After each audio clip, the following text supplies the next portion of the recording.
ఏదైనా ఒక దేవుని పిల్లలు, దైవ జనులు మనకి ఏదన్నా మరి దైవ సంబంధమైన విషయాలలో ఏదైనా ఒక విషయం చెప్తే నమ్మాలి. మనం నమ్మికను బట్టి మనకు కలుగుతుందన్నారు. మీ నమ్మిక చొప్పున మీకు కలుగునుగాక అన్నారు. కాబట్టి ఇది దేవుడు సిద్ధపరిచిన ప్రణాళిక, తరిగిపోని స్థితి.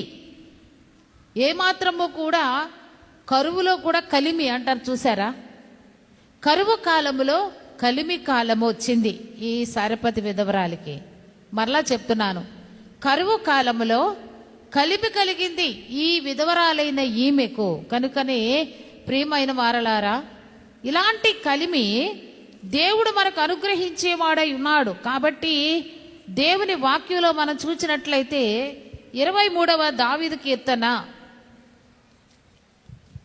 23 దావీదు కీర్తన మొదటి వచనాన్ని చదువుకుందాం.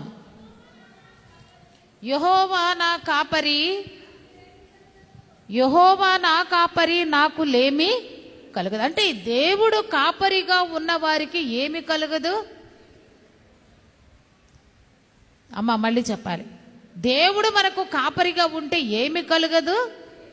లేమి కలగదు. ఏమి కలగదు కాదు, లేమి కలుగదు. దేవుడు కాపరిగా ఉంటే లేమి కలుగదు. అంటే కరువు ఉన్నా కరువుగా ఉండదు మనకి.